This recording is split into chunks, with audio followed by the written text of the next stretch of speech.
अस्सलामुअलैकुम, खुशामदीद। अस्सलाम वालेकुम, क्या हाल है? उम्मीद है खैरियत से होंगे। अच्छा, प्रीवियस वीडियो हमारी बॉयल्स लॉ की थी कि हमने कुछ इस तरह का स्टेटमेंट से एक्सप्रेशन निकाला था कि volume is directly proportional 1 divide by pressure. अगर वॉल्यूम को बढ़ाएँगे तो प्रेशर कम हो जाएगा। ये इनवर्स रिलेशन रखता है। इनवर्स रिलेशन का ग्राफ नॉर्मली हम देखते हैं कि इस तरह का होता है, ये इनवर्स का ग्राफ और ये डायरेक्टली प्रोपोर्शनल का ग्राफ। अच्छा, डायरेक्टली प्रोपोर्शनल और भी बहुत सारे तरह के ग्राफ आपको मिलते हैं, इस तरह के भी मिलते हैं, फिर कहीं पर आपको बहुत ज़्यादा इस तरह से घूमते हुए भी नज़र आता है, इस तरह से। तो ग्राफ के लिए ना एक अलग से वीडियो केमिस्ट्री के आदाब के प्लेलिस्ट में भी रख दी, ताकि आपको ना ग्राफ के बारे में भी नो हाउ हो जाए। फिलहाल हम आते हैं इसके अंदर डायरेक्टली प्रोपोर्शनल ग्राफ की तरफ, और हमें लगता है directly proportional graph Boyle's law के ग्राफ की तरफ हमें लगता है कि ग्राफ ऐसा मिलना चाहिए।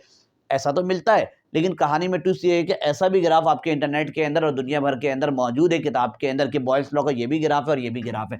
तो अब ये कैसे है, ये सारी चीज़ें हम इसके वीडियो के अंदर देखेंगे, इसलिए मैंने इसके अंदर 2 ग्राफ बनाया हुआ है। एक ग्राफ इधर भी, एक ग्राफ इधर भी है। पहला है वॉल्यूम और प्रेशर के दरमियान हमने ग्राफ बनाना है। वॉल्यूम एंड प्रेशर, यानी कि ये वॉल्यूम है और ये प्रेशर है। अब इसके लिए ना मैंने यहाँ पर वैल्यूज़ लिखी है, तो ज़ाहिर सी बात है कुछ वैल्यूज़ वगैरह हमें चाहिए होगा, तो वो वैल्यूज़ मैं यहाँ पर लिख देता हूँ। जैसे कि वॉल्यूम 32 है, तो उस टाइम कोई ना कोई प्रेशर होगा। लेट सपोज उस टाइम प्रेशर हमारे पास 2 है। अब हमने वॉल्यूम को कर दिया कम, वॉल्यूम को कर दिया मैंने 16। जब वॉल्यूम बढ़ाएंगे तो वॉल्यूम कम करेंगे तो प्रेशर बढ़ जाएगा। ये कम हुआ है तो प्रेशर 2 से बढ़कर कितना, हमने 4 ले लिया यहाँ पर। इसी तरह से वॉल्यूम को और कम कर दो, और कम करके मैंने कर दिया 8। जब वॉल्यूम कम हो गई, वॉल्यूम वाला लाइन चल रहा है, तो प्रेशर और बढ़ जाएगा, ये हो गया 8। मजीद और मैंने वॉल्यूम को उसके अंदर कम कर दिया, वॉल्यूम को कर दिया 4, तो ये बढ़ जाएगा और ये बढ़कर हो जाएगा 16।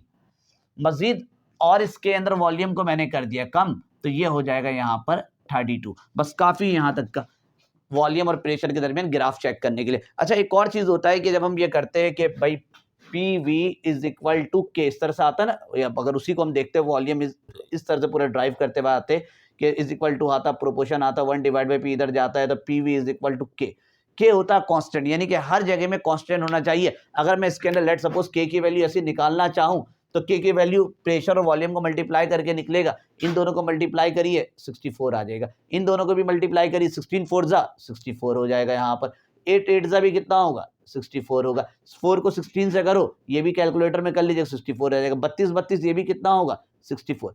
तो के की वैल्यू कांस्टेंट होती है, वो तो हर हाल में आपको कांस्टेंट मिलेगा। फिलहाल ये बताना नहीं था, सिर्फ एक एक्स्ट्रा नॉलेज था कि मैंने आपको बताया कि ये जो वैल्यूज जो निकली हुई है ना, ये ठीक है।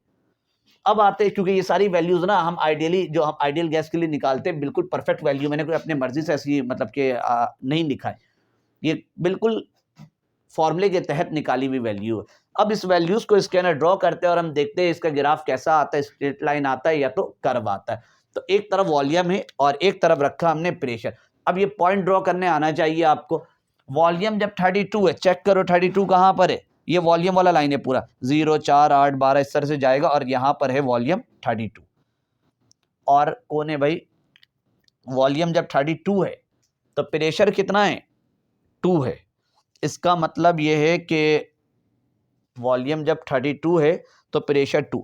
ये पॉइंट कुछ इस जगह में आना चाहिए, 4 और 0 के दरमियान में आएगा। ये रही, इस जगह में यहाँ पर ऐड होगा, ये आ गया एक पॉइंट हमारे पास 8 और 4 के दरमियान पे। अगले वाले में जाते हैं, प्रेशर हो गया 16, वॉल्यूम हो गया 16। वॉल्यूम कहाँ है भाई, 16 वाला ये रहा, और उस टाइम ये कितना है, 4 का मतलब ये यहाँ जाएगा, ये 4 ऊपर गया और 16 कुछ इस जगह में ये ड्रॉ होगा जाकर, ये रहा। ठीक है, 4 वाला यहाँ से आया और 16 यहाँ से आया, 32 वाला ये जो इन दोनों के दरमियान था इस जगह में आ गया। तीसरे नंबर में ये 8 है जब वॉल्यूम, तो प्रेशर कितना है, वो भी 8 है। चले चेक करते, 8 वाला लाइन यूँ चलेगा और ये भी 8 है, यानी कि कुछ इस जगह में जाके ये पॉइंट हमें मिलेगा, ये रहा भाई। और बढ़ते हैं, जब वॉल्यूम 4 है, 4 है तो प्रेशर 16 है, प्रेशर तो ये रहा, और वॉल्यूम को चेक करते हुए जाएंगे, यूँ जाएंगे यूँ जाएंगे, कुछ इस जगह में जाके ये ड्रॉ हो जाएगा। ठीक है, 4 वाला लाइन यूँ चलता जाएगा, इस जगह पे मिलेगा। आगे चलते हैं, जब ये 32 हो रहा है तो उस टाइम प्रेशर हो रहा है, वॉल्यूम हो रहा है 2 का मतलब है कि इन दोनों के दरमियान में कुछ इस जगह में जाकर यहाँ पर आपको मिलेगा। अच्छा, बिल्कुल 100% जाहिर सी बात है, ग्राफ लाइनों वाला नहीं, अगर आप ग्राफ पेपर में इसको ड्रॉ करोगे तो बिल्कुल सही आएगा। अब आते हैं इन लाइन को मिलाने की तरफ। जब मैं इन लाइन्स को मिलाऊंगा तो ये देखिए,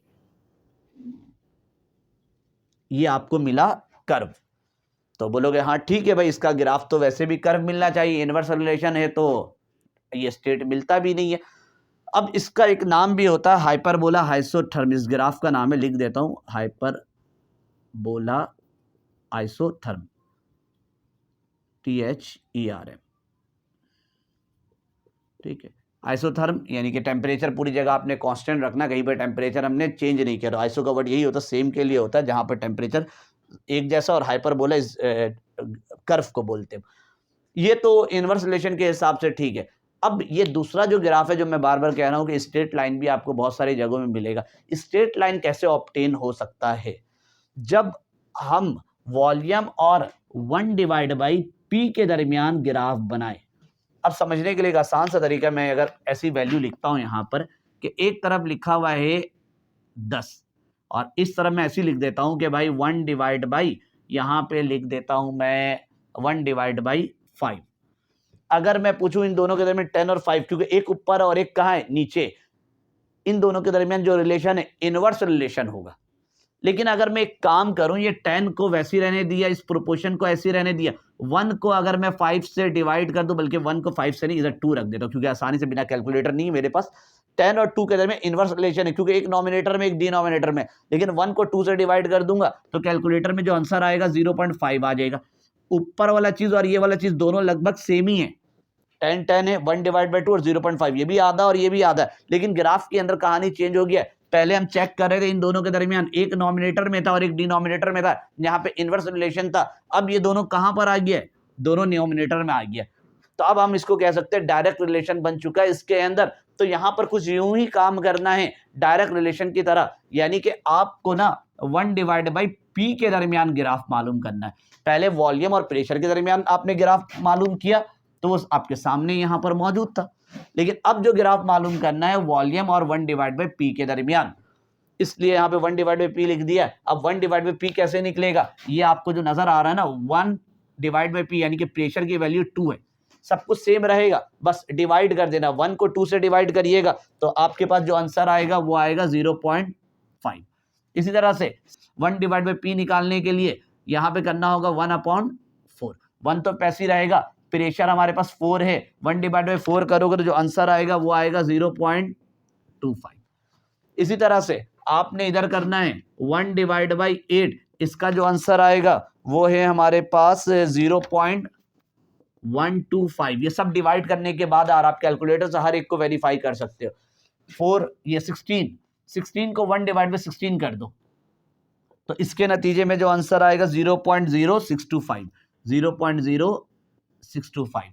और आखिरी वाला 1/32, ये प्रेशर था, इसको 1 प्रेशर बनाना है तो 1/32 से डिवाइड करिए, इसका जो आंसर आएगा 0.03125। इस तरह की वैल्यू हमारे पास हासिल होगी। अब इसको मैं ग्राफ में प्लॉट करने जा रहा हूं, देखते हैं कहां तक इसका एडजस्ट होता है और स्ट्रेट आता है कि नहीं आता है, क्योंकि मेरे पास ग्राफ पेपर तो है नहीं। तो जितना हो सकेगा इसको हम स्ट्रेट लाने की कोशिश करेंगे।